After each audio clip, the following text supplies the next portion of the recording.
And good evening, everyone. Welcome back. Ironman, 9 p.m. squad underway. Had a couple of things you got to do when you archive. We turned around pretty quickly here. This is our 9 p.m. squad on burn. Get started over here 13 and 14. We got Nikki Baumgardner is not here. Chris Kishbaugh is bowling. Ethan Crisp is bowling. Tony Tully's bowling. Jason Ricker's not here. Ashley Irvin's bowling. Jovan Clamp is not bowling. Ben Suddeth III is not bowling. Tina Pierce, Daniela Ramirez, Valerie Plasinski, Eric Schubert, Scott Brown, and Kendra Martinez all bowling here. Should go a little bit quicker. Let's continue to move around the horn. We'll go over to lanes 9 through 12. Lanes 9 through 12, we got Kevin Futrell, and nobody else bowling on his lane. James Strode III, bowling yet again. And Johnny Coaster IV. Kevin Earl and Haley Corbin bowling. Chris Glass bowling. Wayne Brunt bowling. So a lot lighter crew here. And then over on 19 and 20, Leland Vetter, who just bowled a score that got him into the number. Starts with the front three. Joy Brunt bowling. Andrew Kirkland bowling. Cecil Stevenson bowling. Christian Minnell bowling. We got Connor Moore with Mike Irvin, Hernan Ramirez, Katie Platt. This is more light attended than last night's late night squad. So this will go very quickly. We should be done in about an hour and a half. If you're just tuning in for the first time, welcome to Inside Bowling's coverage of the 2026 Ironman 15K 25th anniversary event, in which we are going to award $15,000 to the winner, which will be the winner between the handicap and the scratch divisions. To get into this tournament, it costs $300 to bowl 10 squads. That's the Ironman marathon entry. To get into the half marathon was $200, and that's 5 entries. You have to bowl at least 5 times to be eligible for the $15,000 top prize. That's why they call it Ironman. You got to keep bowling and keep bowling and keep bowling and keep bowling. Whether or not you have a score that's already in or not, they force you to keep bowling. Wear you out. Everybody's got to be worn out by the time Sunday comes around when you got to bowl for all the money, I guess. But pretty awesome event here, and want to thank our friends, the Strode family. I want to thank all 3 generations of James. Jim 1, rest in peace, since 2012. He's the one that founded and started everything. Jim the second and his wife Brenda are proprietors here, and general manager the third, who's bowling yet again. He's been bowling and bowling and bowling. I think he just got bounced off the number on the board. They're taking 28, I believe it is, in each division. Last time I checked, they could take 1 or 2 more, but right now that's where they're at. And I think that gets everybody caught up here. We had about 6 people make it off the last squad bowling on fresh. They're bowling on burn. It is a house shot if you're just tuning in for the first time. They're bowling on a house shot. Nothing hard whatsoever. Bring that in for a second. There is the pattern. It's Glide Oil. It's 41 feet in length. 21-to-1 ratio. Stretch is pretty good, though, in the middle of the lane. You don't really see anybody loft in the left cap, even on double burn. It's pretty good. Brunswick Pro Lane, 4 years old. It's a pretty new install, one of the newer lane services that I call all year long. Kudos to the Strode family for putting that in. Okay, so well underway here, game number 1. Glad you're with us. Saturday night bowling. And I got a guest again. My part-time co-host, Gary Dilly, here in the booth. What's up, brother? How you doing, buddy? Just wanted to make it exciting for you, at least. Nice throw in the last 6 to make it in. We believe make it in. Yep. 720 should be enough. Yep, 720. Made the right ball change. Needed every bit of it. That's a good ball change. I figure it gets a little lonely over here, so I wanted to give you a little pick-me-up. Yeah, I'm just over here chilling. I see that. I mean, at this point, everybody knows everybody. If you've been watching all weekend, I don't have any new bowlers to introduce, really. No, but that's what makes this fun. Everybody's rooting for everybody. Everybody knows everybody. They've been here for 10, 15 years.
We are getting a pretty quick score update. Working on it now.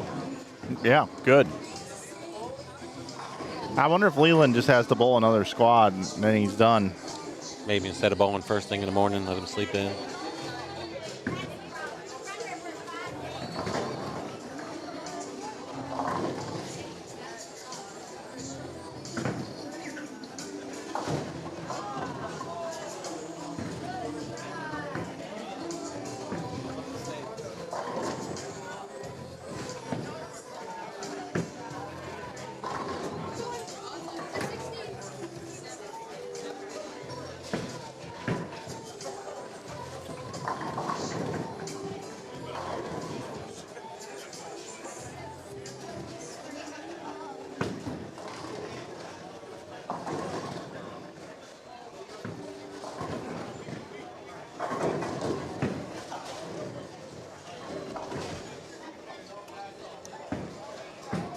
Get them all in. Buddy of mine has got a new draft that he's doing, and it's got two points for a reception for a tight end. And they start a dynasty draft in the morning. And I'm like, dude, go into your league and see how much tight ends are worth. And he can't figure out how to do it. So I'm sending him text messages on how to get that. See, I'm not the only one.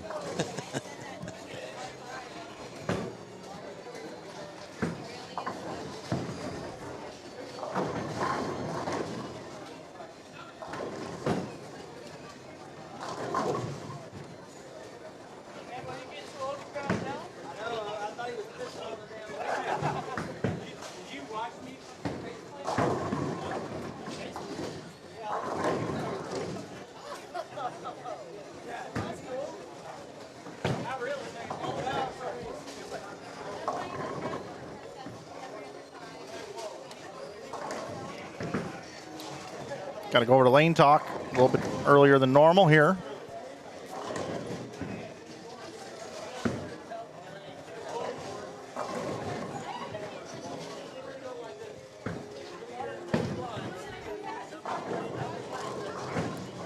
Leland is the only 300 game possible right now. So we landed in the right spot. What did he shoot? First squad there? 740 maybe. 740, nice. 734.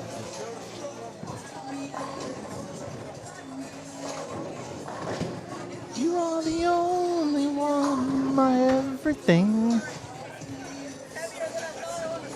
I can't see that. Oh, wow, we actually have some We're, standings. it's getting official over here. Now, where the hell do I find it? Okay. So,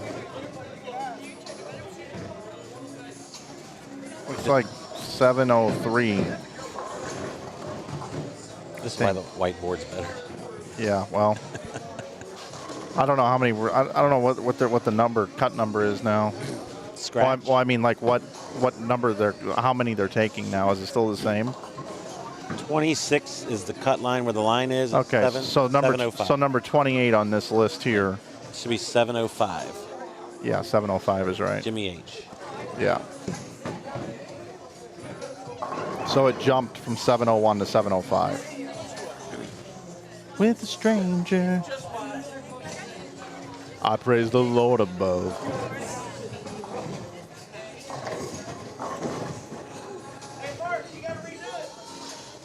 Well, Leland not going to bowl 300.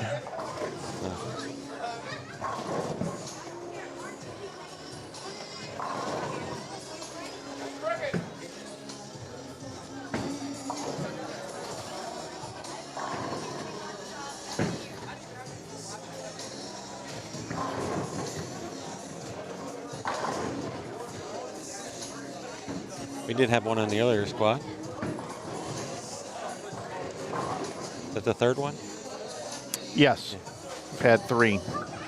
Eric Schubert. Oh, that's right. I bowled with him. All in the first game. Every time it's been on the first game. They've all been fresh first games.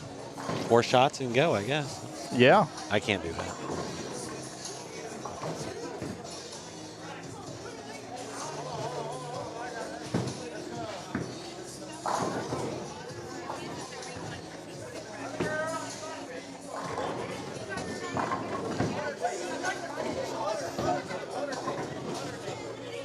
I will say the game's a little easier with the headset on. I do like that part of it. Yeah.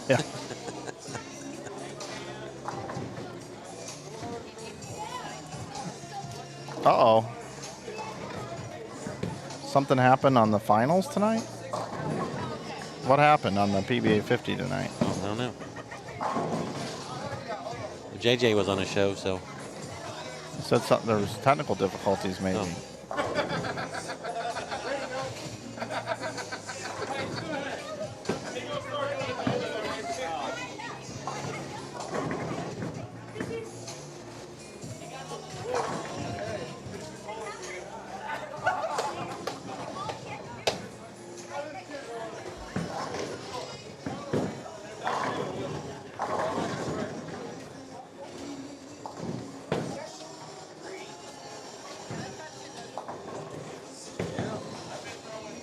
That sucks when that happens.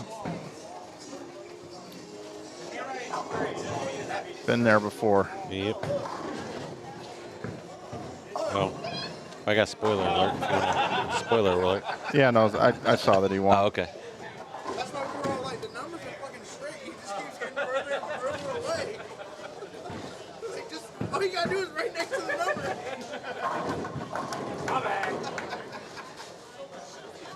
It was Katie. She was the one missing the most. I thought it was funny.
So can somebody bowl over 7-10 in the scratch division, I'll say. And can anybody bowl over what I'm going to guess to be about 725 in the handicap division?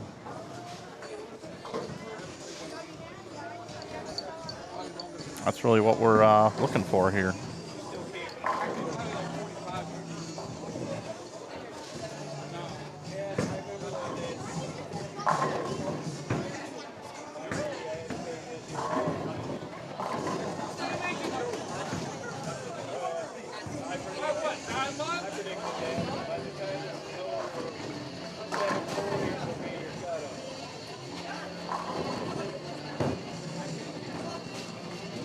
Brian Gooch can bowl 255, but he's already in the number. Yeah, he's up there. Strode the second can bowl 256. I know he ain't in yet. Nope. Maybe this will be his way in. Seems like he always waits the last squad or two to get in. Christian Mennel has not made it in.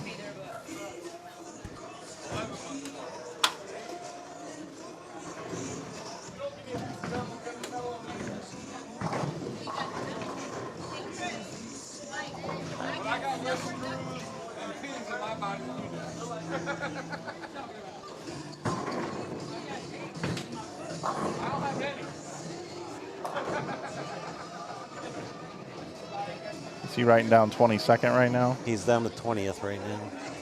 20th? About 750. Mark has better penmanship than the Strode, so that's why they probably let him do it.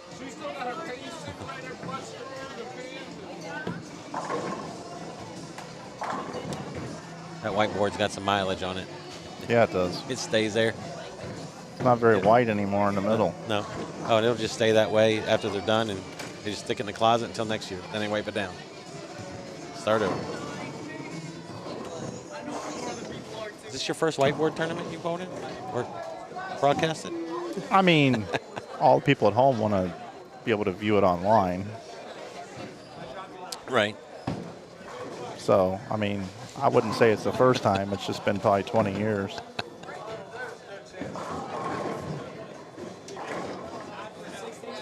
There's a difference between running a tournament and running a tournament that has an online presence.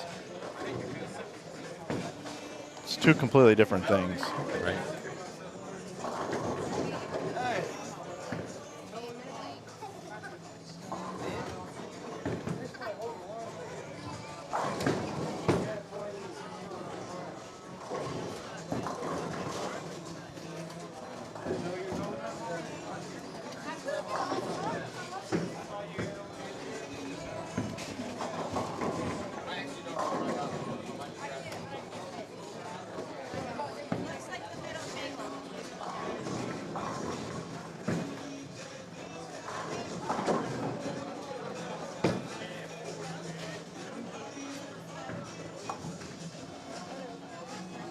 What place is he on right now in the handicap? Right in the last one right there, we got Ty on 27th place. I don't know where the cut's going to be. Let's see where he draws the line.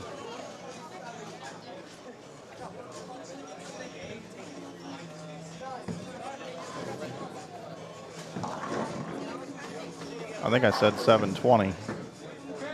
That's 28th right now. 28th to 720. Pretty good. So it went from 718 to 720. Well, the cut is 25th. He just drew the line at 724. So it went up 6 pins. 6 pins. Thank you, sir.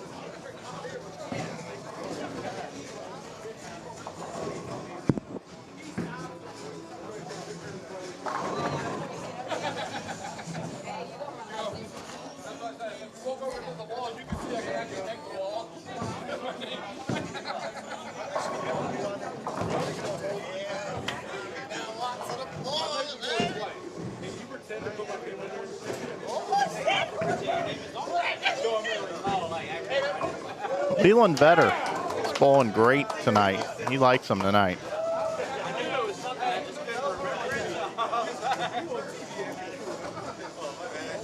Well, as you go, the better bowlers kind of, after 6, 7 squads, kind of can figure it out a little bit. Get the right ball in their hand. Put a little surface if they got to change surface, something.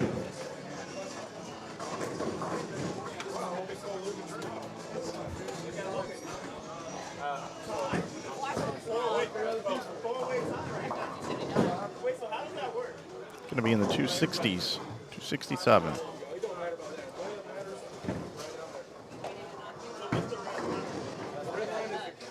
The good news is you might be in bed before midnight tonight. I just want to try to be out of here by midnight, which it looks like is going to happen. I have to determine whether or not I want to eat a second meal or not for today.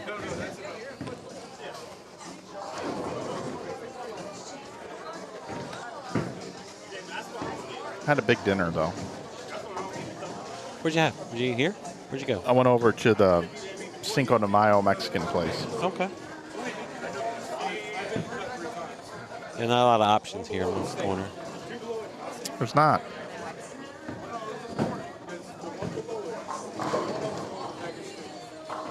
Probably going to hit up the barbecue place tomorrow if they're open on Sunday.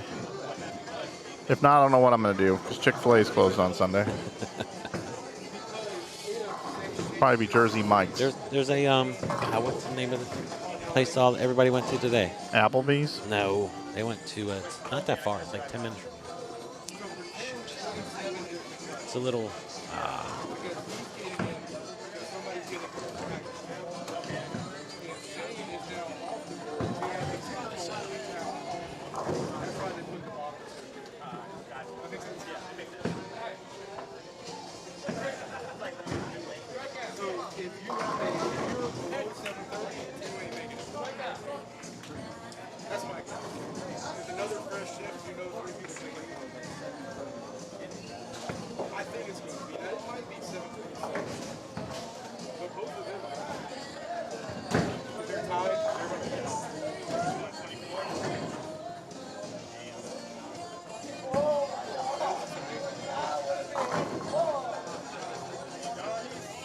I'll tell you in 1 second. Little late night Shania Twain going on here.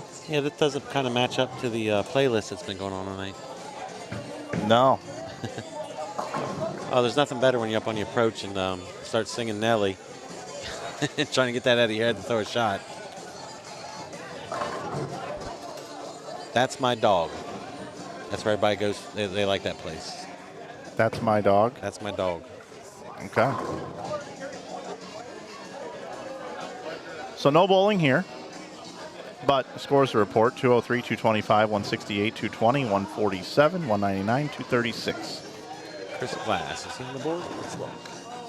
Oh.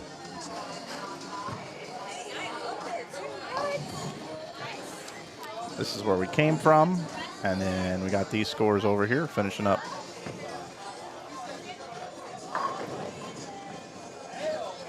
Scott Brown can bowl 259.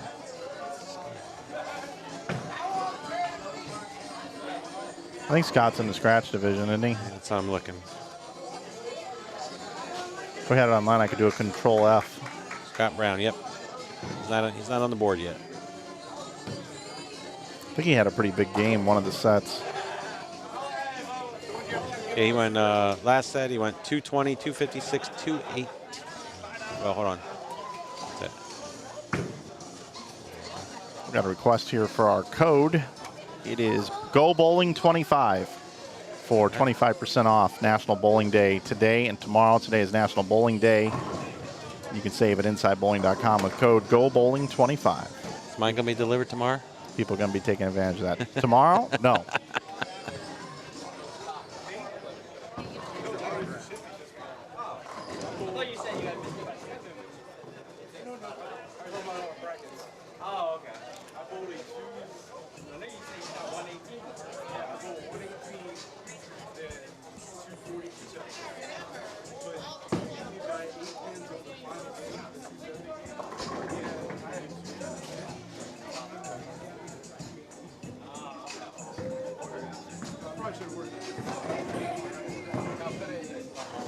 So you've seen enough bowling going on this weekend. What's a good safe number up on the sheet on the scratch side?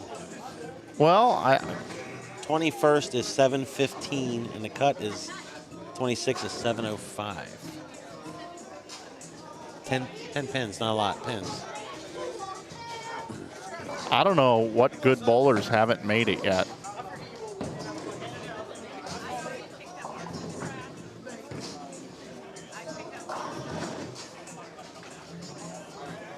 Well, Rick Moyer. Who was the guy running around in the red Storm t-shirt today, the shorter guy with glasses? Mike Albert? Yeah. Yeah. That's it. Yeah. Mike, yeah, he's bowling right now again. I think he was down the low end, I think. Yeah, Rick Moyer, 7:03. Bailey, your food is at the snack bar. Mr. Bailey. Brooks is 7:04. I mean, they're 2 pins out of the number there.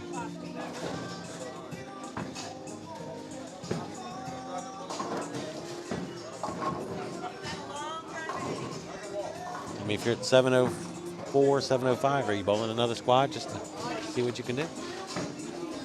If it's already part of my marathon, Yeah. yeah. Yeah. I mean, I don't know how this works enough yet to know when they've bowled.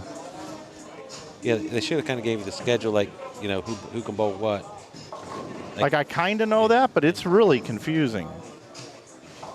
Like Yeah. I've got it on a sheet of paper, like what the full marathon is, but I think you can say, well, I'm not going to bowl that one. I'm going to bowl this one over here instead, and you can move around. And But they have a set, you can bowl at 10, but those are your set schedules.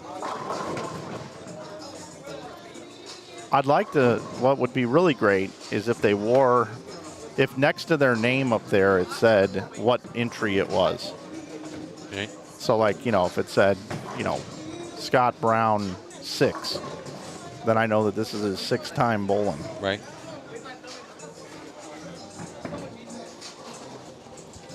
Then I would know if anybody's sneaking in with their first entry or something.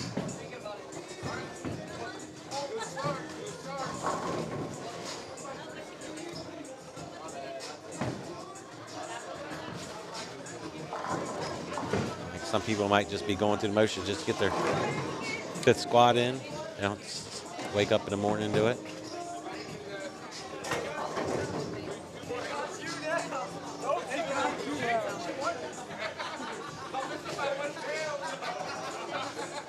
I do like how Haley throws it.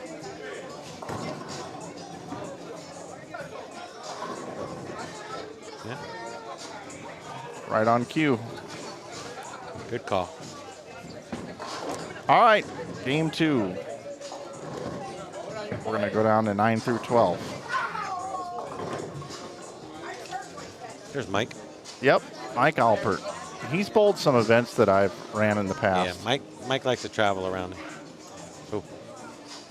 He's staying with me this weekend.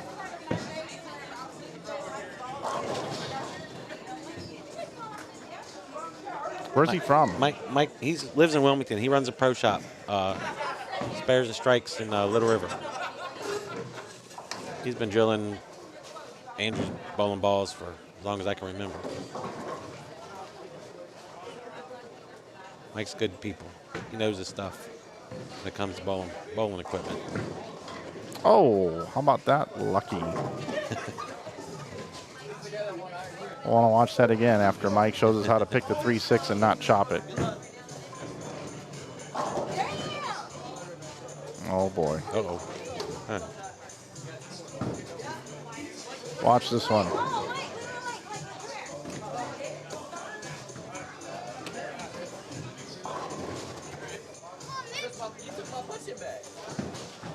Jeremy's one of the better bowlers on the Grand Strand, and he's been struggling this weekend.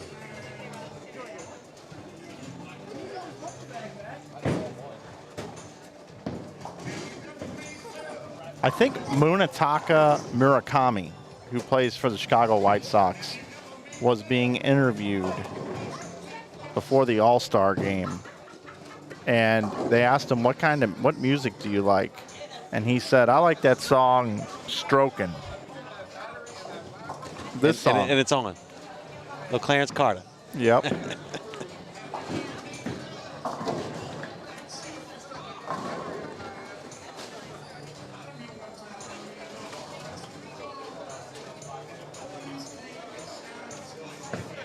think I caught that.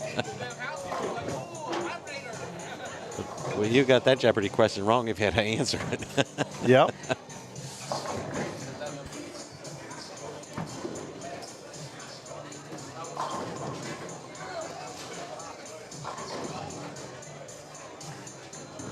Somebody over there is bouncing around on the table.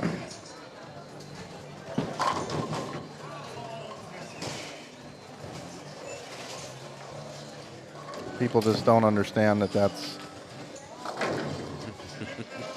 It's A little bit's not bad, but they've actually got the whole thing tilted up because how much they're leaning on it. And then when they don't lean anymore, it's going to put it back in frame. You'll knock it over. Oh.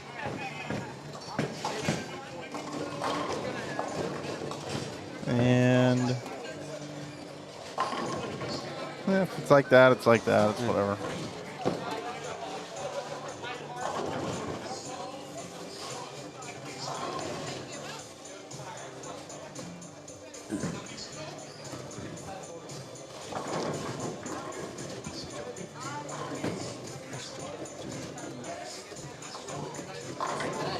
All right. I didn't see Jimmy Bowl good to squad here. What do you shoot first game? 230? Well, 47 from 230 or from 272. 225.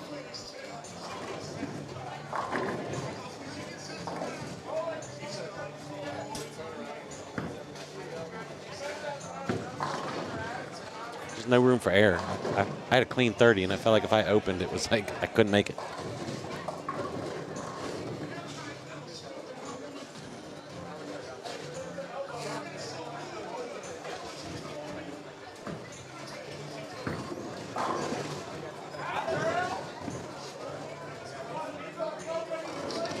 I'll be right back. I'm going to go down and do a little maintenance. All right.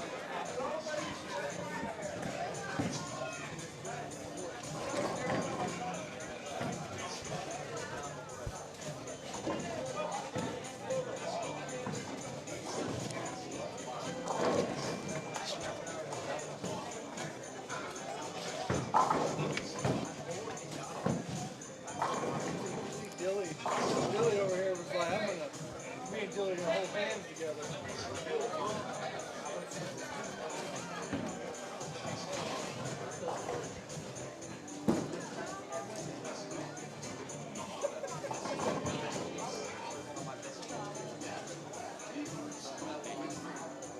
Did you hear my son rooting against me? After I threw the second one in the 10. Yeah, all I hear is, get 3. I look up and going, fucker. I looked up, like, if I got 3, he would have me by pin. What happened? Andrew, after I threw the second one, he goes, get 3. I look up my score, if I get 3, he beats me by pin. Oh. That's outrageous. I'm so proud of him. He's at 13, right? Or 16. Okay. I think our framing is back now. All right. You guys aren't leaning anymore.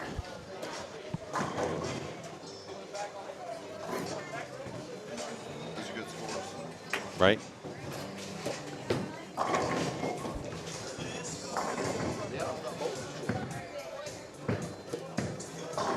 They're playing it back to back, or is it still going? Gary Dilly had 720 the last set. He did. He did. It's a question what your best set was.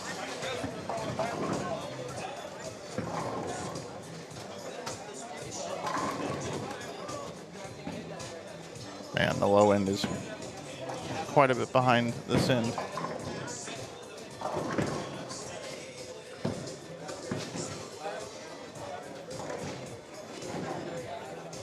So you talk about asking if they played the song over again.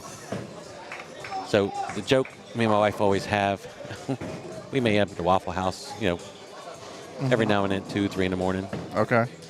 Play YMCA about 5 times in a row. Oh, wow. And just see what happens. Just watch people. It's my entertainment. Some people get pissed, and some people just laugh. Yep. And we take the over under how many people are going to dance to YMCA. Oh, Jimmy with the Greek church there.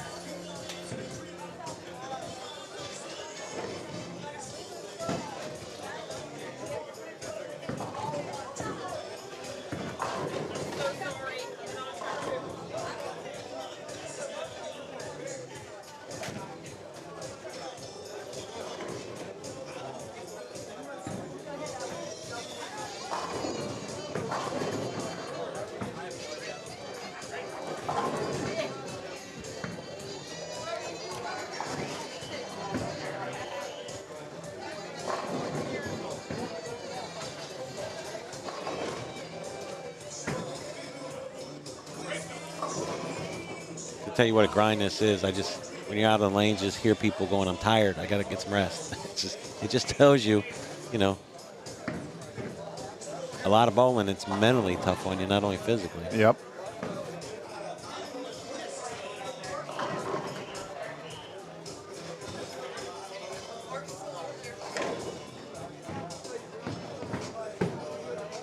I keep going around here.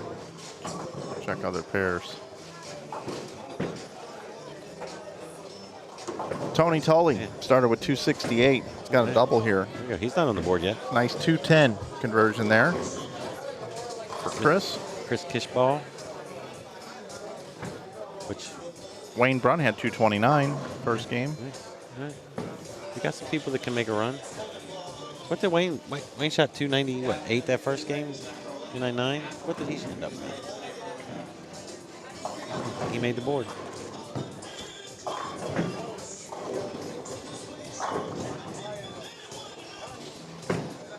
Oh, 297, 187, 196.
Getting out of here, we got a ball on 14, so we'll move over here.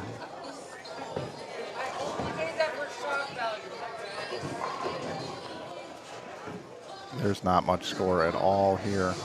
No. Leland bowled a big first game, but now he's got 50 in the fourth.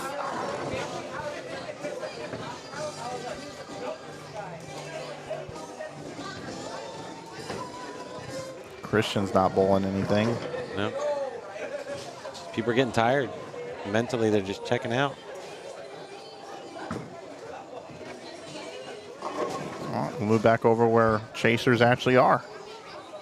Oh, Tony missed the makeable spare. Tony there. opened. Yeah. We're watching Tony and Wayne right now. But Wayne's already in, you said, right? Wayne made the board? No, no. Oh, I thought you said that he did. I was looking. I was checking. Okay. That he shot 297. Where'd it go? Oh, there. Yep, not enough. 297, 187, Yeah. 196, Yeah. 680.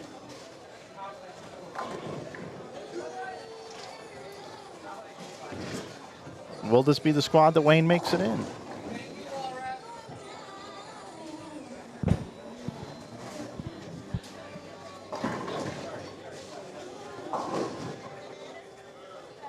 Still waiting on this respot here.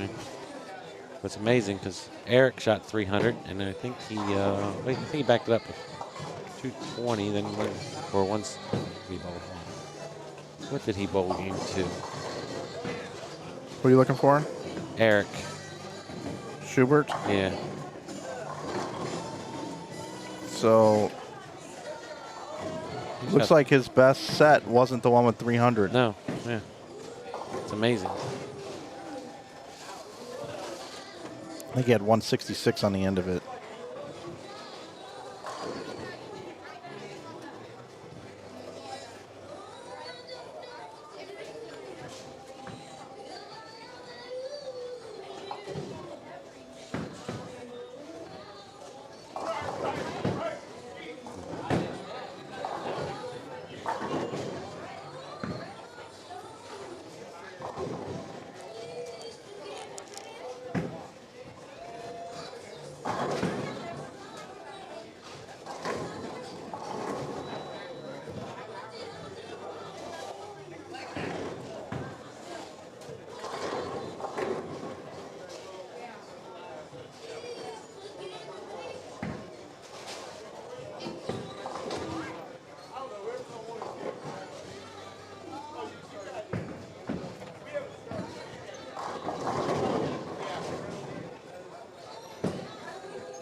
Got 2 squads for you tomorrow. 8 and 11. 8 and 11 tomorrow. Then the fun begins. Yeah, whatever time that's going to start. I've got a schedule for 4. We'll see. I don't know how long the Calcutta takes. No one does.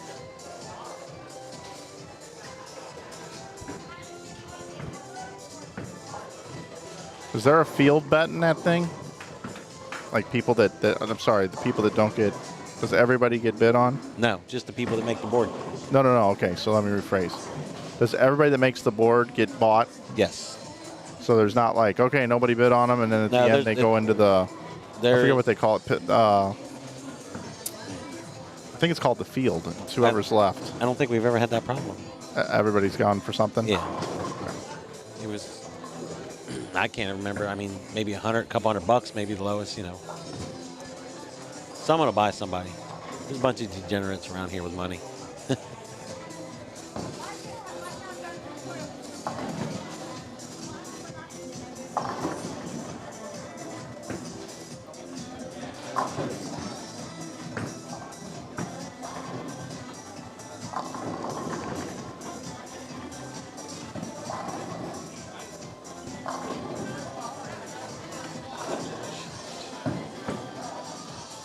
Just looking at the sheet, Jackson, Ryan Gooch, Leon Platt, Chris Kishball, Jason Ricker, Gordon, Andrew Dilly. They'll all be up there. Chris Arcaro, those guys will be up there in $7,000 to $1,000 range. Just their reputation.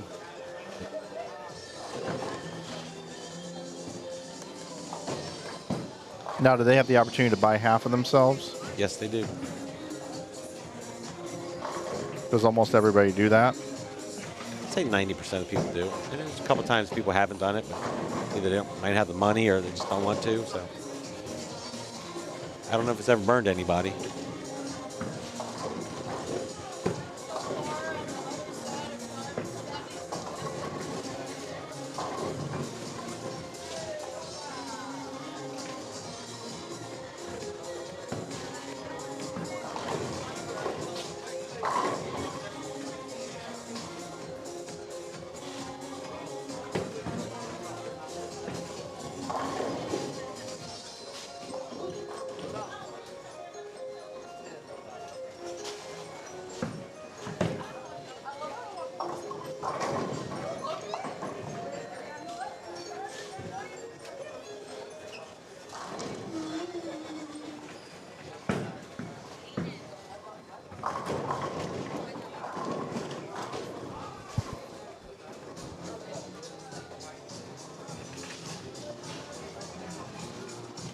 This will wake you up. Yeah.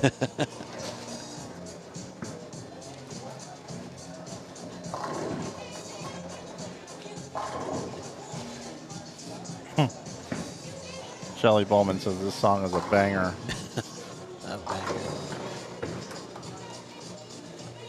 Ooh, flirting with the gutter. Yeah.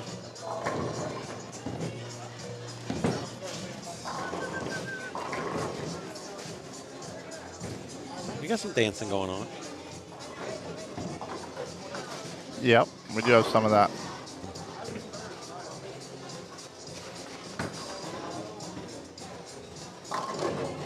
There's certain songs you just got to dance to, I guess. I guess so.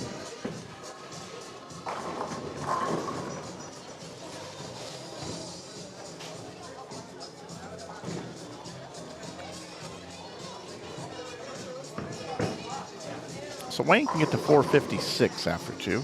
Give himself a chance.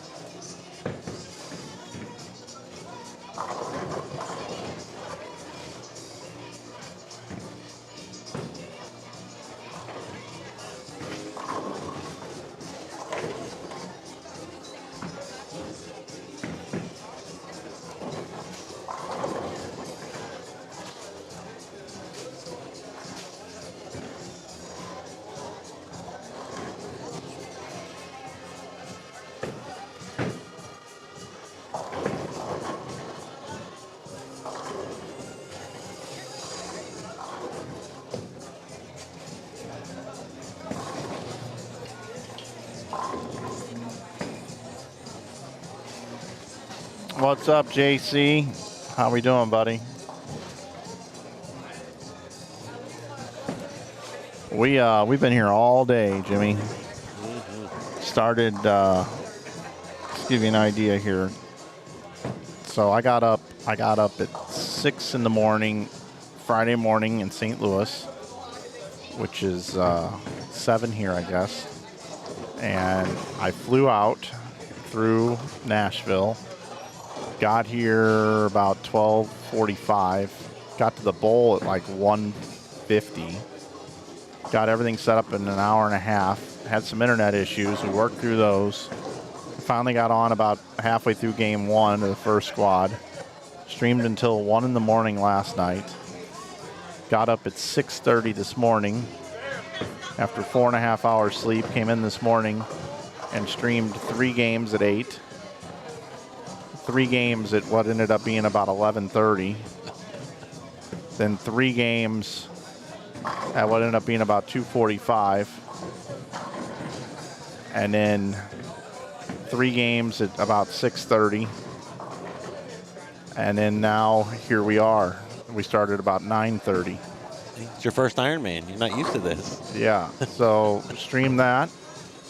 And then tonight I'll be done around 11:45, roughly. And then we'll be up at 6:30 again tomorrow to be in here at 7:30 to then get in and stream from 8 in the morning tomorrow, 2 qualifying squads. I'll be done with that. Hopefully we'll be somewhat on time around 2:30 maybe. And then there's a Calcutta. I'll leave for that. I'm going to go get something to eat and recharge the batteries, and then got to come back at 4.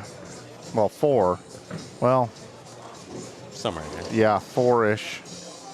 And then that's when the tournament starts. 3 games. 3 games with 3 on a lane. So at least there's 3 on a lane. That'll take 2 hours. That'll put us at around 6. And then at 6 o'clock or so, we'll start double elimination, single game matches in 2 divisions, handicap and scratch, double elimination, 1 game matches. And somebody will be bowling for around 15K around 11 o'clock to 11:30-ish, maybe even midnight. Oh, nice.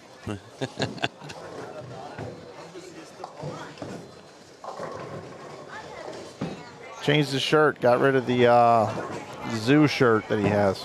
The spirit animal? Yep.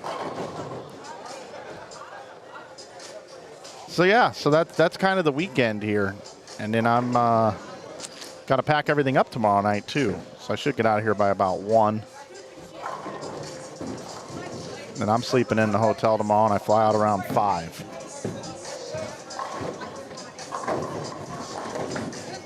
So I've just been chilling. I've been pacing myself. Haven't been utilizing everything I got. Been storing some energy. Wow. I can't wait till tomorrow. Oh, once 3 o'clock starts, I feel like I just arrived. All right. I'll be calling out all kinds of matches. I'll be barking orders at people. Give me that score. What happened over here? Once we get down to about 8 in each division is when it gets to be manageable and fun. And Yeah, because you'll have 4 on a pair to start out. yeah, Just to get everybody going. yeah, In the first couple matches, then you get yeah. the winners will get a couple games break. They'll let your losers bracket go, catch up, and then Yeah, I technically bowled all 15. Well, not all 15 because I wasn't here Thursday. I bowled every squad after 4 o'clock on Friday, and I got the bowl for the titles as well. That's Yeah. I mean, it's testing your endurance. That's I know the it best is. part. You weren't used to this. You're not used to all this. I used to do it at the IB Opens, like 2011 and 2016. Yeah, that was a lot of qualifying too, wasn't it? It was. Yes, I know who won PBA 50 today. I don't know all the step ladder results, but I know who won. Don't know if you want to know or not. It's on Facebook. It's on social media. So if you're just tuning in, basically with all these squads, we've got a bunch of posted scores up on the board. And right now we're looking at, I don't even think did I write it down? 720. No. Scratch is 26th place is 705. In the handicap, 724. 724. Yep, so that's what you got to bowl to make it in those divisions right now. And those numbers, I think, will go up even a few more pins. I think a couple pins on the fresh tomorrow morning. We had 3 people get in squad before this. Jump in there.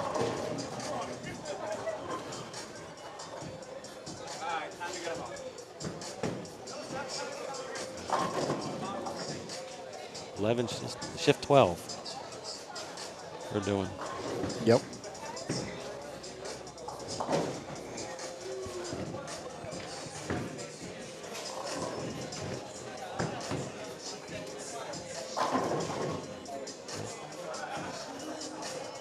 That wasn't a good time to miss a 10 pin in the 10th frame there. Wayne.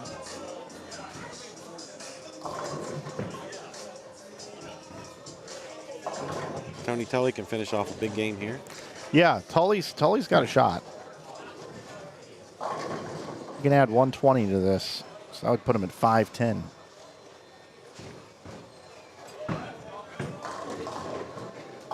That's good. Ooh. Ball just hooked.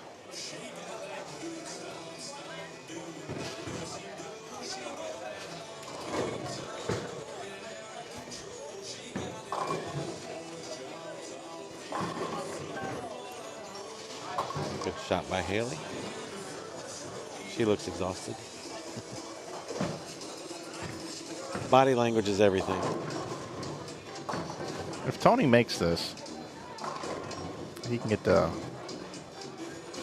Get it. Oh. Nope. I was going to say 40 more plus 30 is 70. He could have got the 486. That's going to be like 460 something. 470. Still not, I mean, still there. Give him a chance. He needs the first 2 hits there. Give him a chance for a reasonable number. See if anybody else is getting there. Possible 478 for Leland.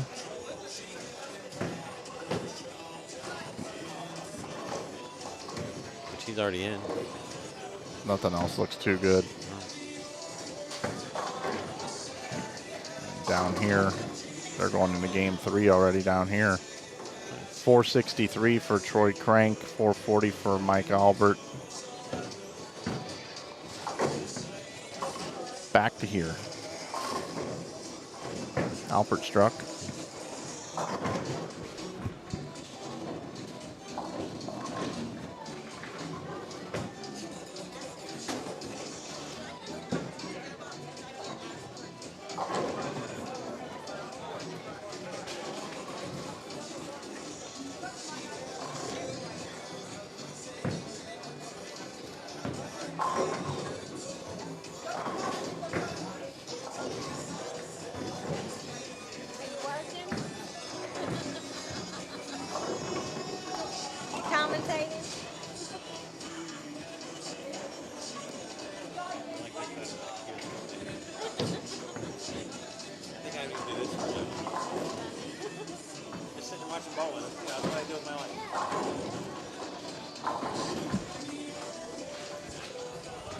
My fan club.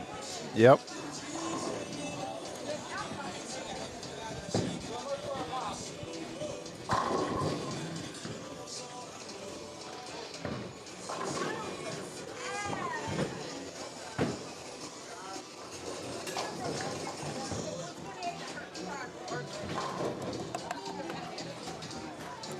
Look who's coming over. There you go. Jim 3. Wonder how many. I wonder how his hand's going to feel at the end of this weekend. He's bowled every squad but one, I think. Yeah, it's amazing. Since I've been here. It's amazing. They do it every year. They can run this tournament like the way they do, and they do have help. Don't get me wrong. The staff here is unbelievable. But, and bowl every squad.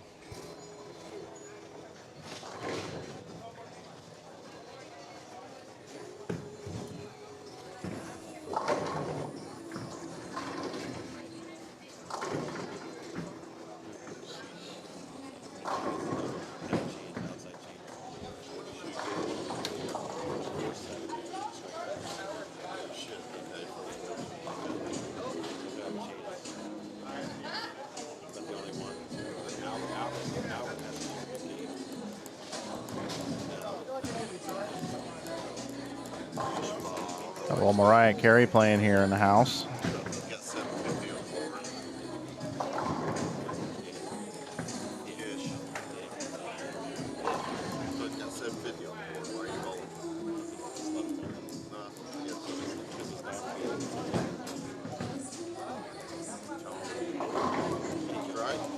All right, Tony. Good shot there. There's one. Get one more here. Give himself a chance.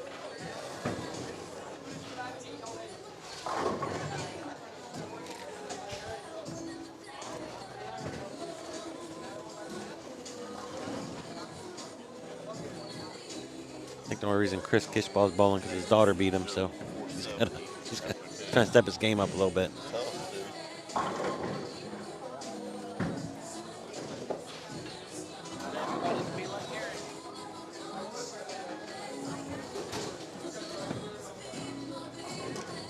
Oh, Come on. there you go. Good shot. Good there. shot, Tony.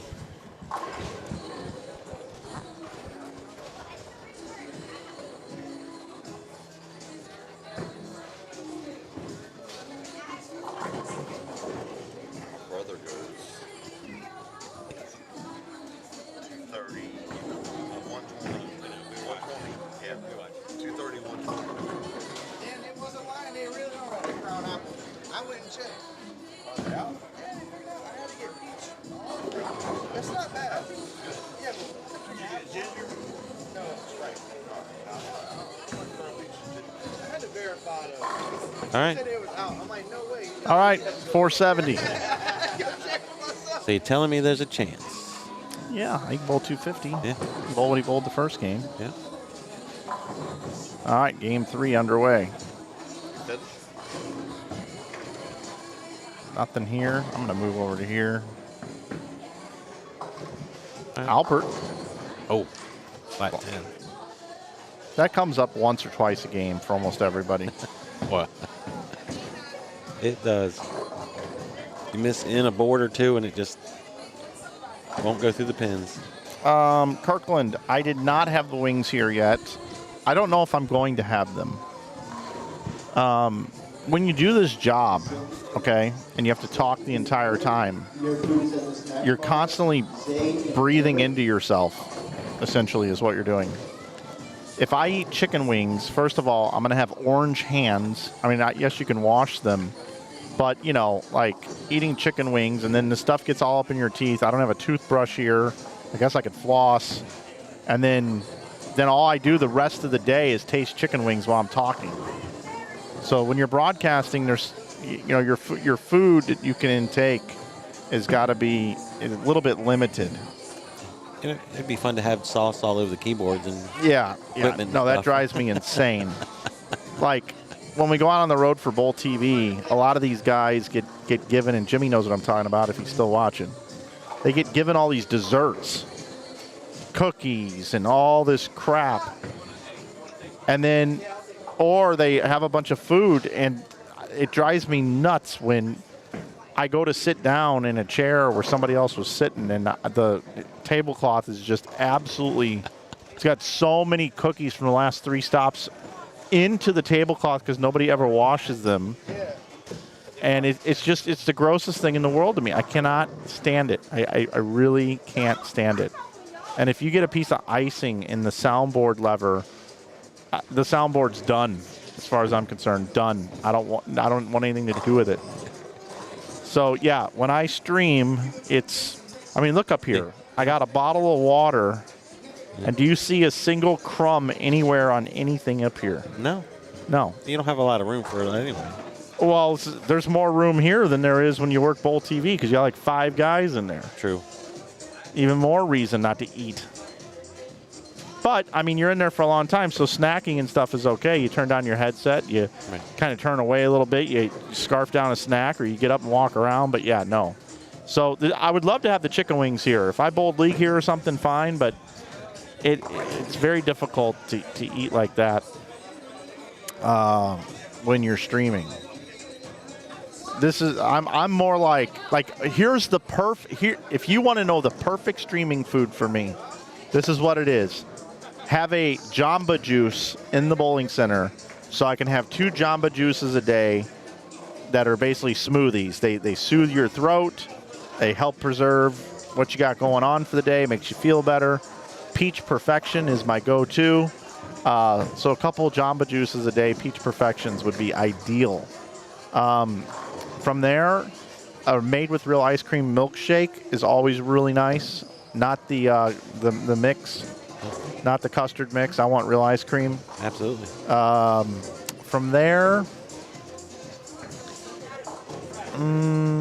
I would say the flavor ice pop things that you put in the freezer, but they would make too much noise with the wrappers and go into the microphone, so I don't want that. You'd be crunching on ice. Yeah, it's terrible.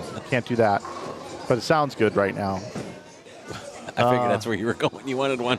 Yeah. Just easy foods. Easy foods. Stuff that doesn't have a lot of spice in it. Burgers are always okay. Yeah. A sandwich is okay. You had the club yesterday. I did.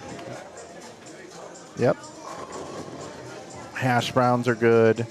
Breakfast potatoes are good. Fruit is ideal. Yeah. Yogurt, excellent.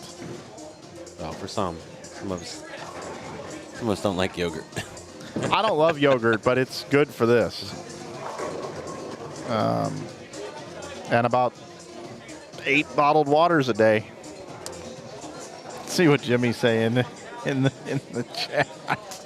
He's losing his mind. Let's see.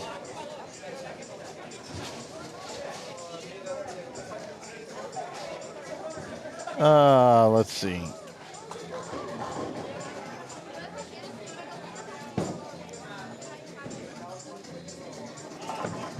Where are you guys bowling at? We're in Moncks Corner, South Carolina. These Inside Bowling live streams and whenever Bowl TV does a free one during the week are my favorite bowling shows. You learn a lot more backstory than the Step Ladder on TV. Yeah, that's true. Let's see. Jimmy buttering me up. Love working with Jimmy.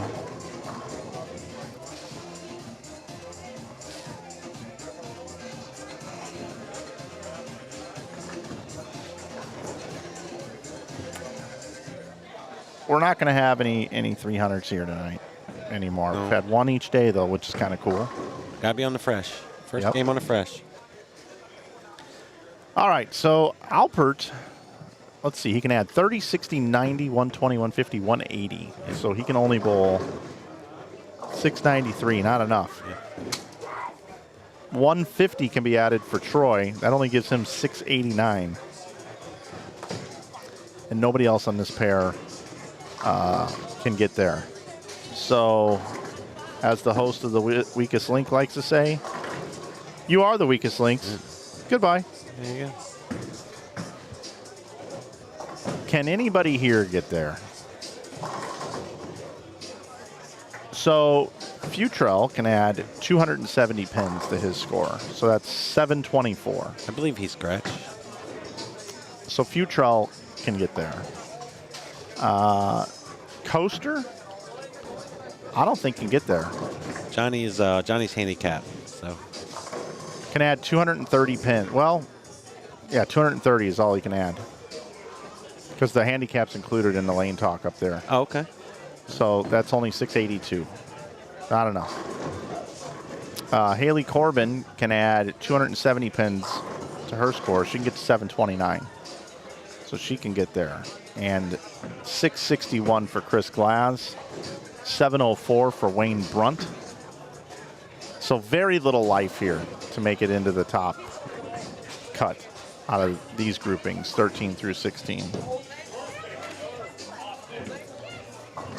So we can move over to where people are just finishing.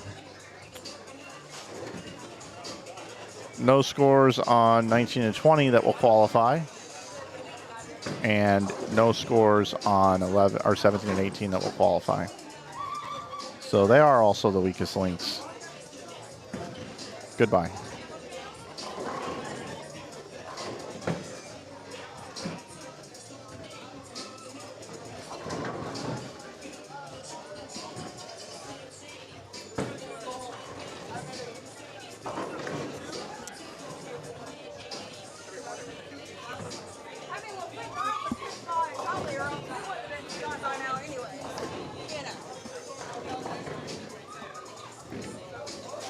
Final game of the day.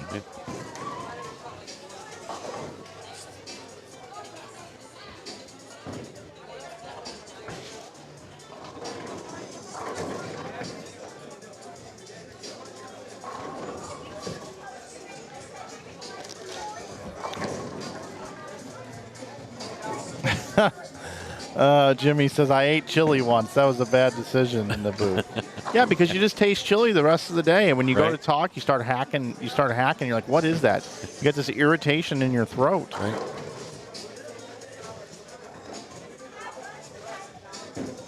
Slurpees are pretty good, too. Slurpee. I haven't had a Slurpee since I was a kid. They're good. Yeah, oh, I know. Or a Mr. Misty. I think that's a Dairy Queen thing. Mr. Misty. Only thing I know about Dairy Queen, they have dilly bars. Freeze. Another royalty I'm missing out on. Mr. Misty Freeze, a popular frozen treat from Dairy Queen. It blends signature vanilla soft serve ice cream together with a fruit-flavored Misty slush, creating a smooth, creamy, and icy beverage. Well, you don't have to get the ice cream with it. The Misty drink family differences. Misty slush. Just the flavored slush and ice water with no soft serve. You know what else? Orange Julius. Oh, Orange Julius. that's all 80s mall trick there. Heck yeah. I'd always get the strawberry Julius. Oh, need one of those delivered here right now. Let me tell you a funny story. For those of you that are listening here tonight, you may not know who these people are, but I'll do the best job I can to explain. So I was working for Storm Bowling Products as their director of marketing, and things just didn't really work out. It wasn't a good mix for me. I'm more of an entrepreneur and more of a free spirit, and nice little strike there on 12.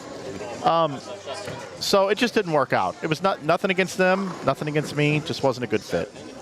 So when I left there, it wasn't too much longer that I had an opportunity to go to work for Ebonite International as a consultant, doing their social media and stuff like that.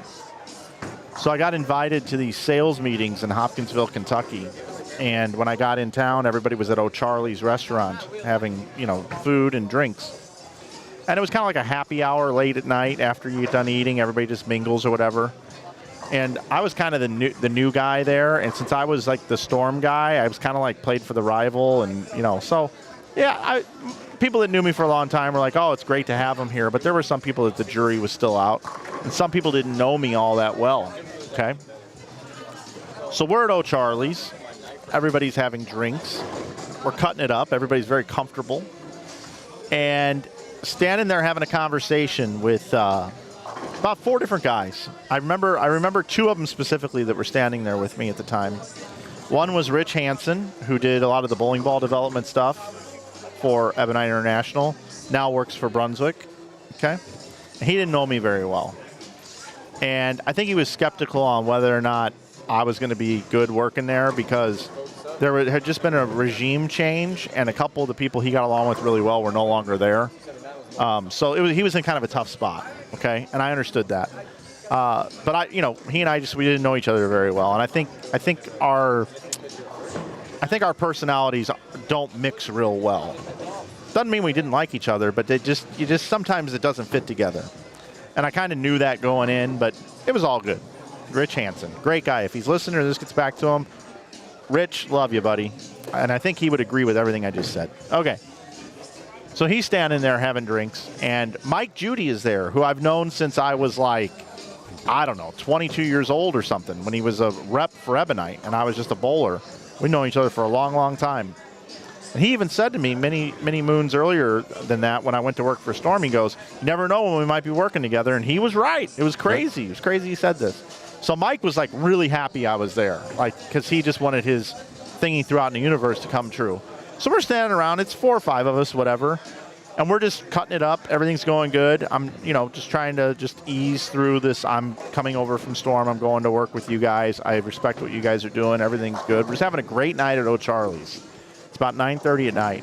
And we're standing there, and all of a sudden this guy, it was probably 23 or 24 years old that we didn't know, walked over to our area drinking and was asking us business questions about a business he was going to start. And I asked him, I said, "Hey, what is the business?" And he goes, I can't tell you that. And I'm like, "Oh, okay." He goes, "The only thing I can tell you is it's in the restaurant industry." And I'm like, "Well, I can tell you a lot about the restaurant industry." Meanwhile, all the Ebonite guys are watching me talk to this guy, and we're all in the same circle here. And the guy goes, "Oh, yeah, really? How come?"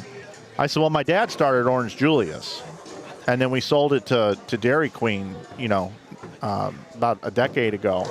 Rich Hansen looked right at me and goes, "Your dad started Orange Julius?"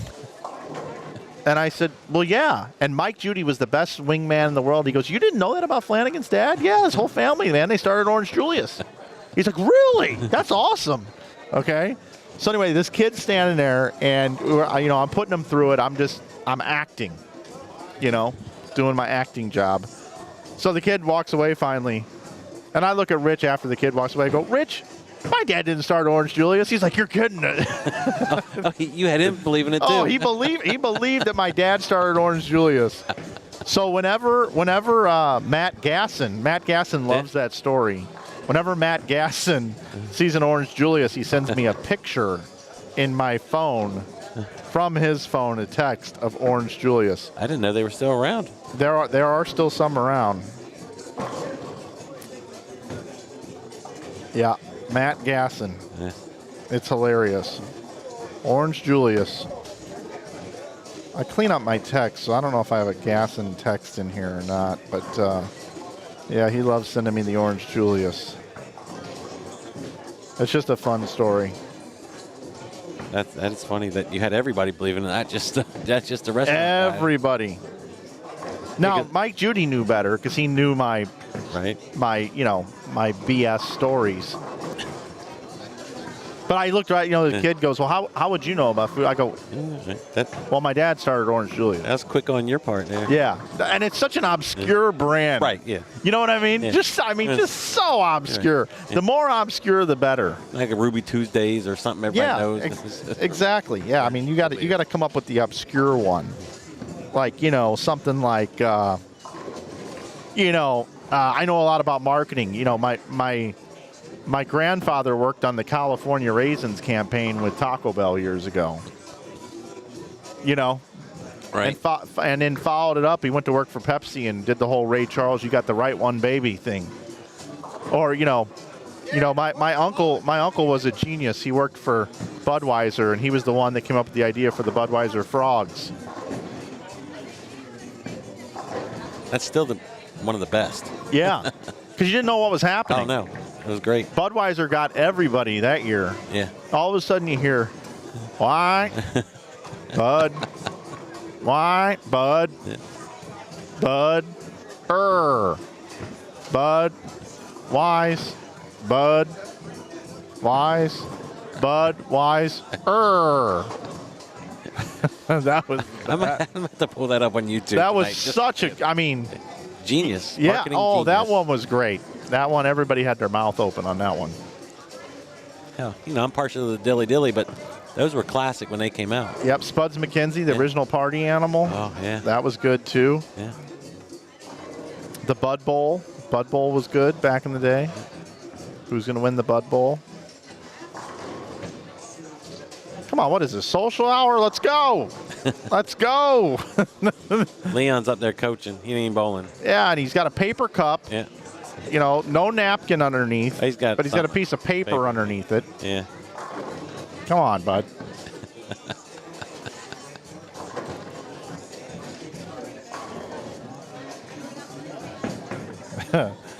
I love Jimmy. Big Slurpee guy. Orange Julius.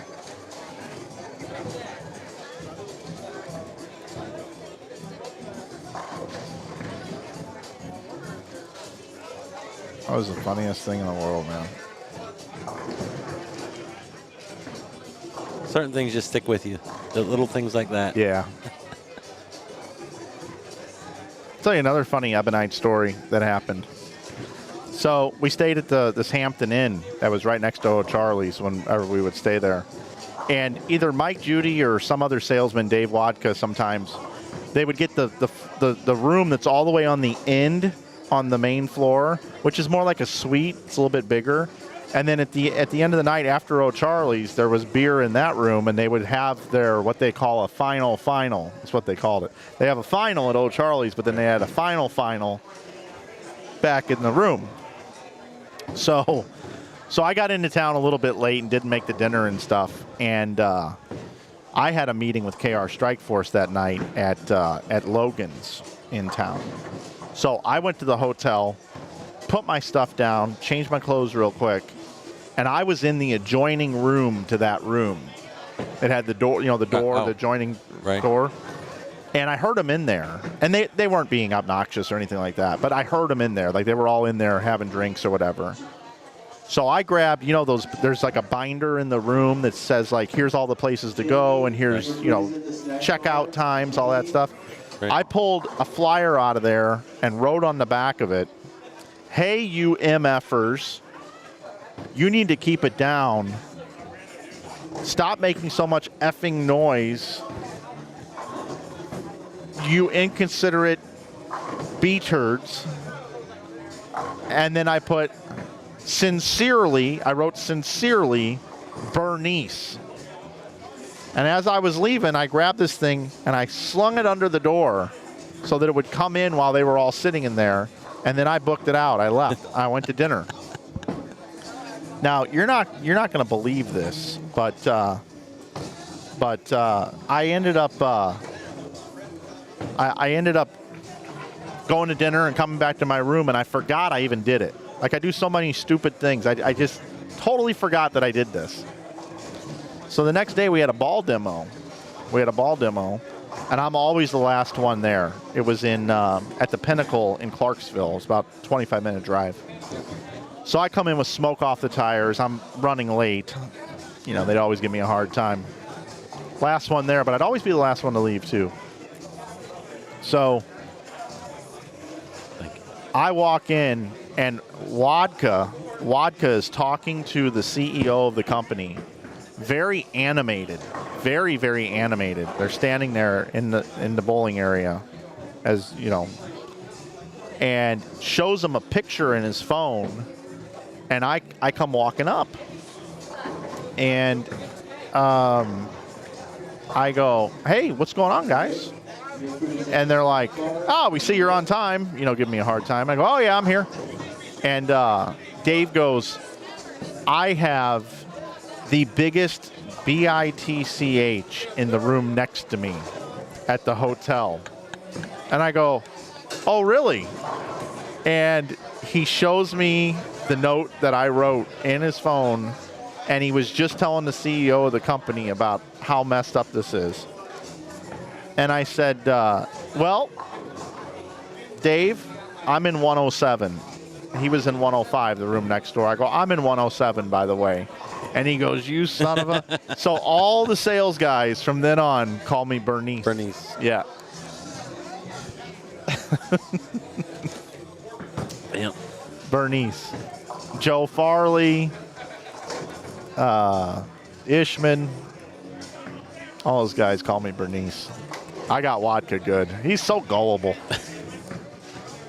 Makes it more fun when they are. Yeah. Dave had a health scare a few years ago, got cancer. He's beating it. He's doing good. Good. That's always good to hear. Yeah. Dave would do anything for the people that are in his circle, and I'm very happy to be in the Dave Vodka circle.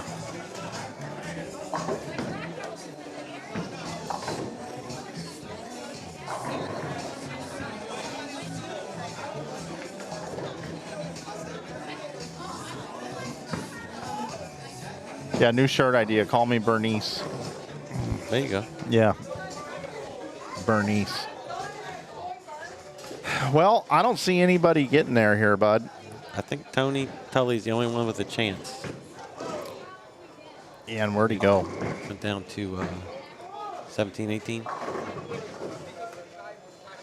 9 spare strike. I'm just looking over here to make sure. 484 and 210 is 694.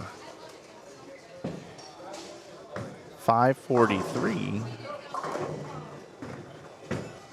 and 180 is 723. Trevor Hinnick can get to 723. Okay. 687 left for Wyatt. So Trevor Hinnick has some room here. You said over here 17 through 20. Tony Tully. Yeah, Tony. Oh, he can't miss.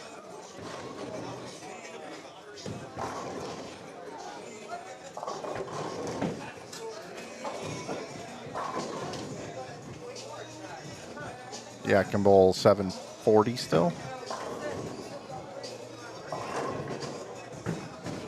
Can add 230. Yeah, 740.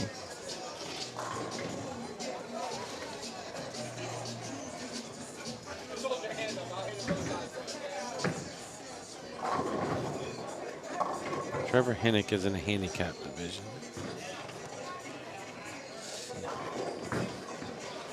Which he's not even on the board yet, so that might move him up. Get 25 sticks a game, looks like. Maybe.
Tony figures out the left lane, might have a chance.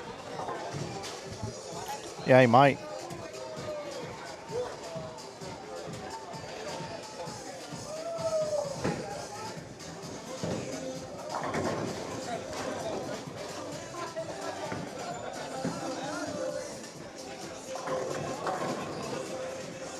ring 10 there for Kendra.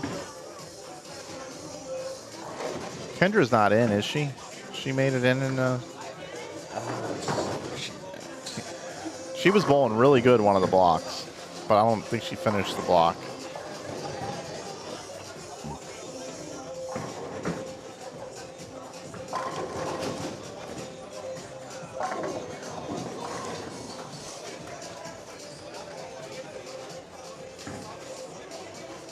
Feel a lot easier if I had my glasses on. What division is she even I'm in? just on checking. Nope, she's handicapped. Nope, she's not in. Nope. Sheet there.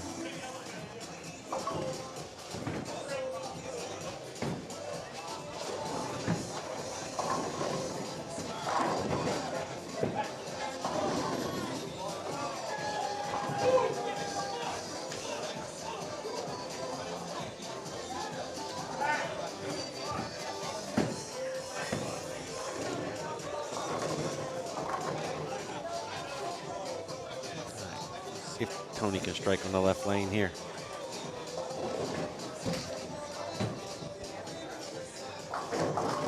Nope.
Tony can bowl 720.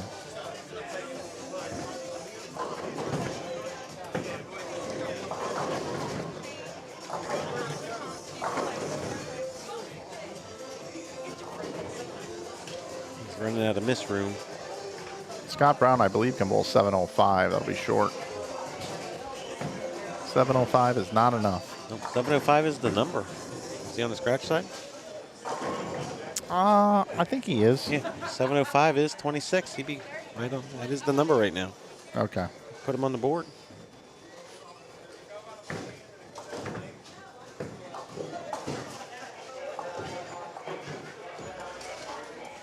Yep, he's scratch.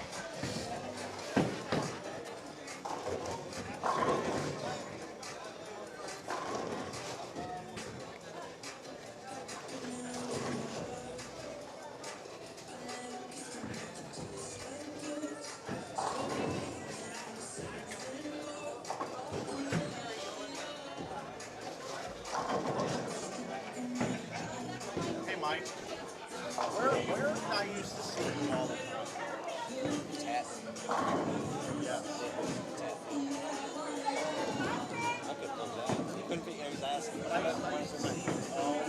Yeah, well, once I got married and had a kid, not so much traveling.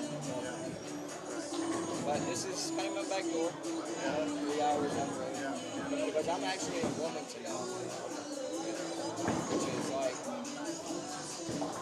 an hour north of Yorkville.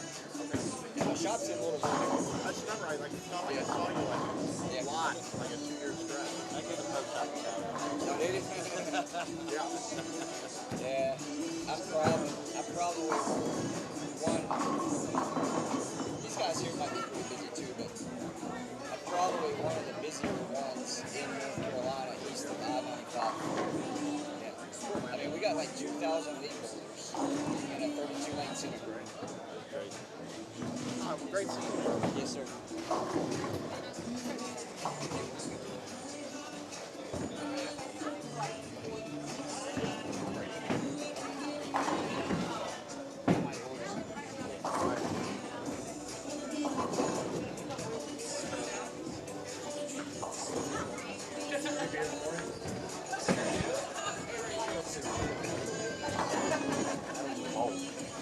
You had to buy in, right? Yeah, I'd buy my extra. Yeah, that was my eight squad. That was my 8 squad. So I bought 5 and I bought 2 each. I was asking around. I'm like, there's not many Well, that have pulled them. the marathon, full marathons. Yeah. So I don't know. I mean, yeah, a lot of the full marathons have pulled all of them. Leon usually does it. Leon's not bowling. His ball, I know he bowled. Oh, he did. His ball took off. Tony took off. And I'm like, shit, who's gonna get the little fin? I don't know. No, it took me 8 squads, so I basically got a full marathon. So, Yeah. so it worked out good. These dogs are barking.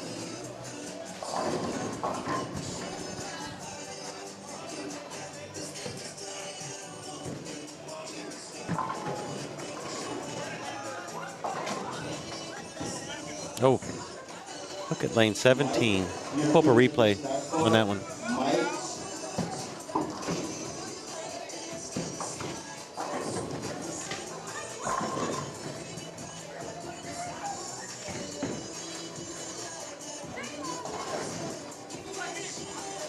It's always fun to see how it got left. Definitely.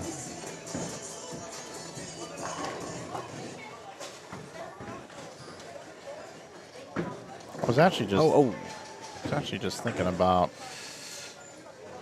how his bowling ball is seeing the pattern.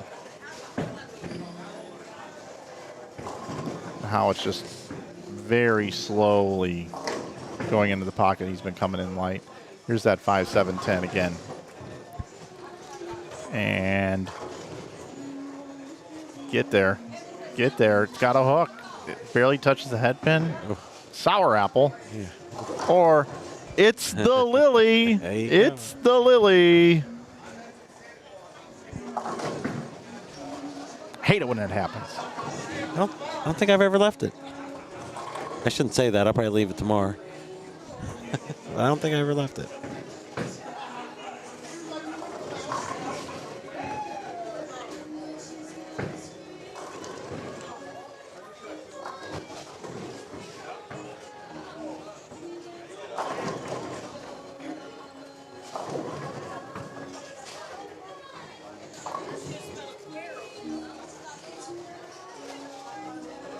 That was Ethan that left it, right? I believe so.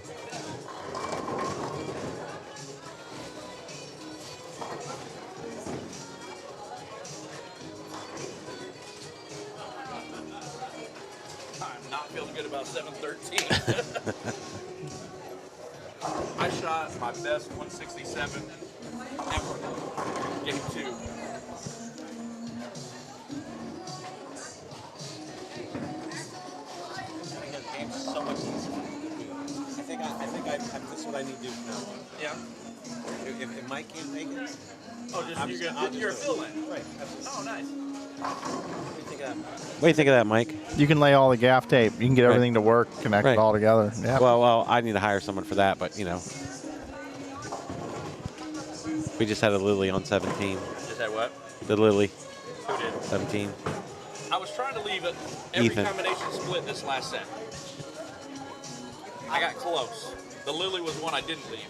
I for real thought I didn't go 5 for a second. I had the conversation with him. I'm like, I gotta come back in the morning because I didn't go 5. He's like, definitely bowl it all. He said you definitely bowl 5. I'm like, no. I got bowl 4s, 4, 7, and 10. And he's like, oh yeah, I did. My You're brain delirious is already, No, huh? my brain is just so focused on bowling. It's not. But yeah, she's about to leave. Yeah. She'll come back. Yep. I'll go. Oh yeah. Okay. I'll figure it out in like 10 minutes. Yikes. Is anybody posting anything that says? Not really, man. I don't know if anybody's going to make it off this thing.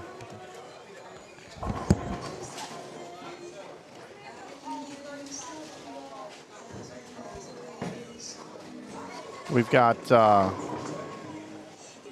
trying to think of another way to say this.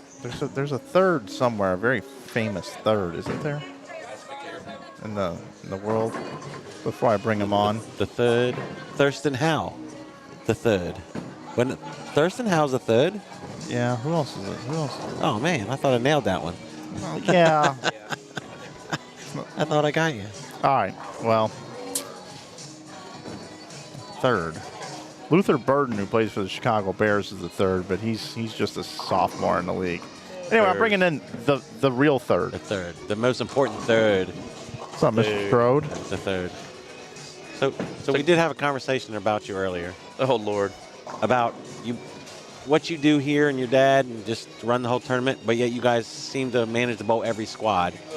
And it seems to me, if I can remember, which don't have the best memory, is that you always manage to sneak in somehow the last squad. Is that's pretty accurate, right? Somehow? I do have a habit of stretching it out as much as possible.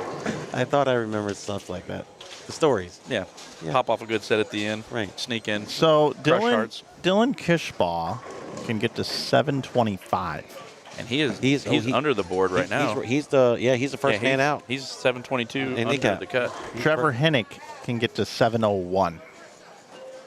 That's short. Yeah, that is. Yeah, it's short. Yeah, that'll be 24 short.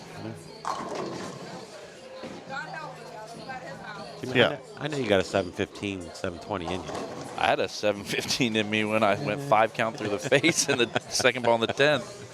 Well, how about your 300 game, Okay. and then one spare to follow it up? Yeah. Well, The one count, was that more impressive than the 300? Oh, I aced think the so. 10 pin. Right. I aced the 10 pin. Yeah.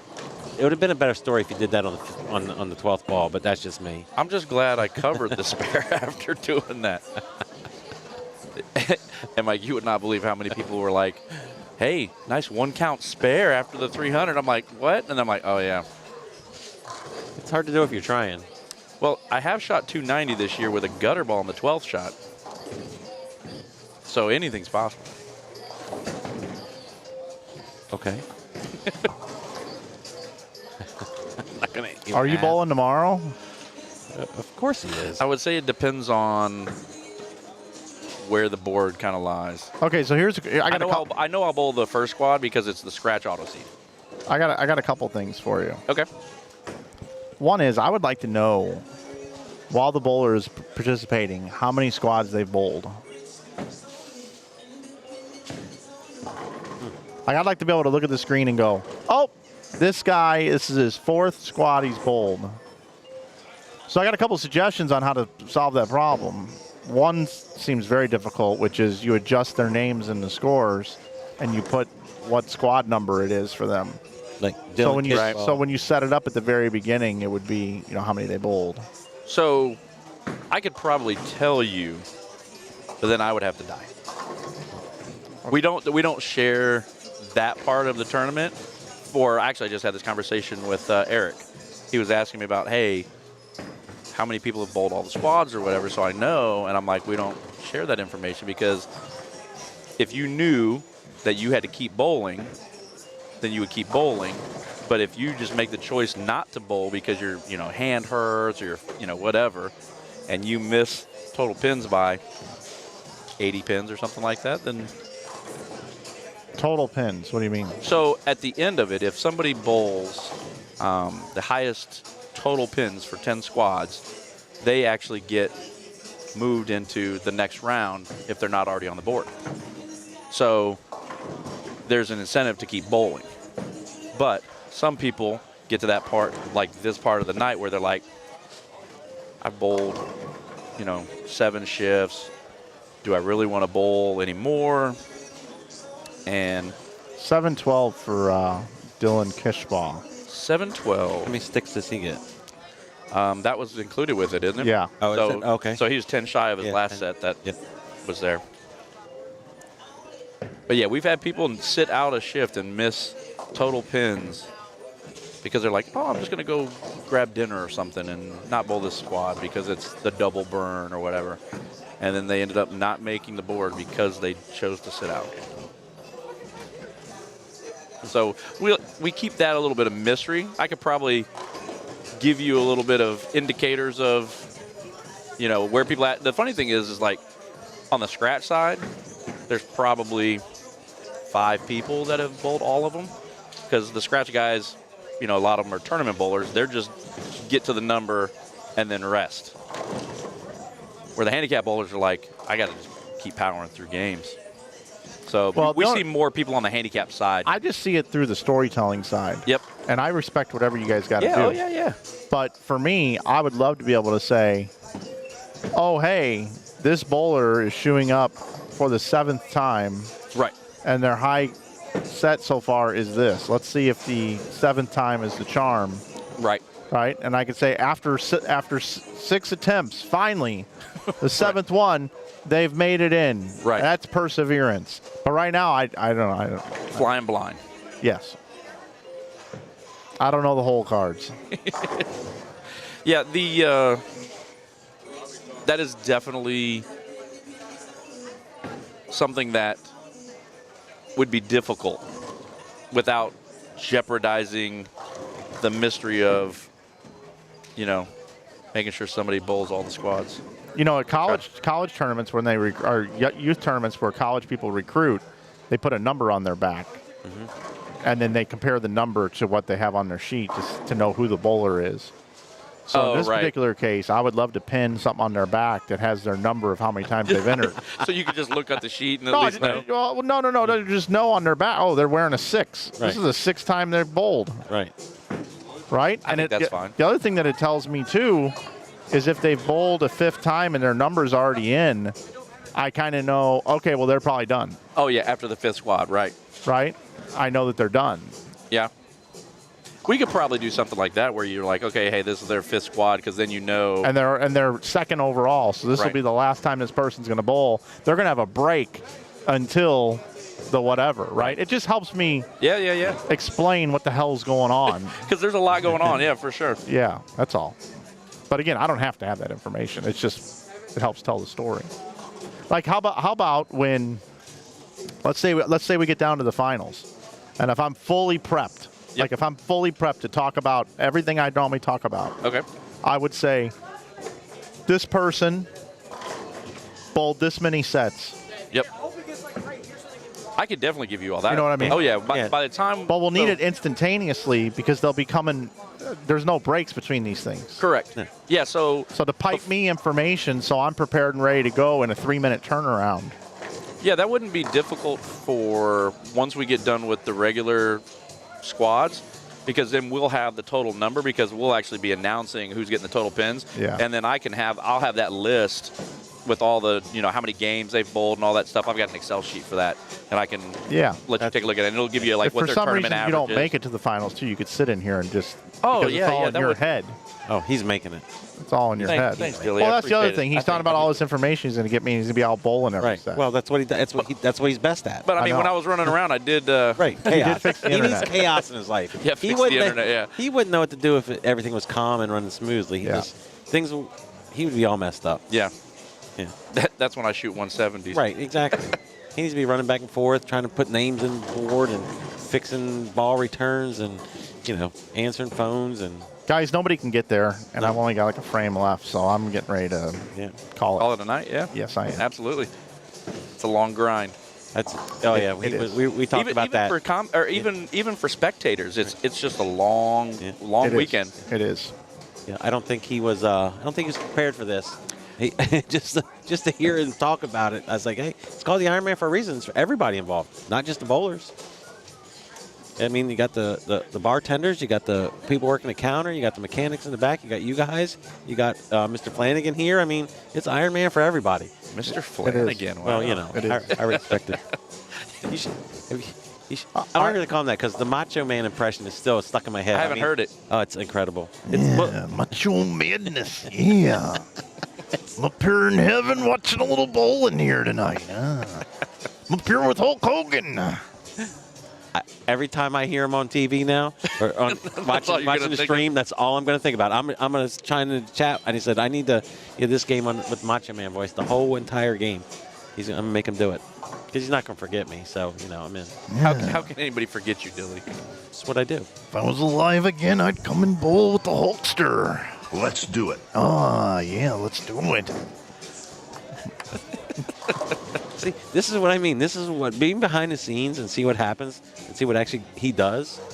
it's pretty incredible. You know, it's funny because when we have people come in and be guests on the show and they see what we're doing, kind of like what you're doing right here, they're amazed at how much stuff goes on behind to make sure everything is working properly. Right.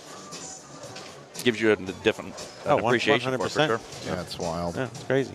I'm just a bowling dude that ended up doing all this crap. Right.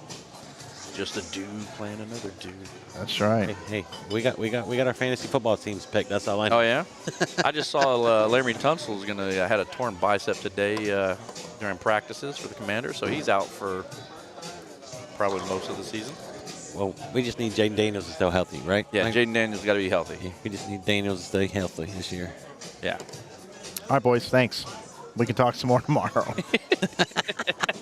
It was just getting good, Mike. I'm shutting them down.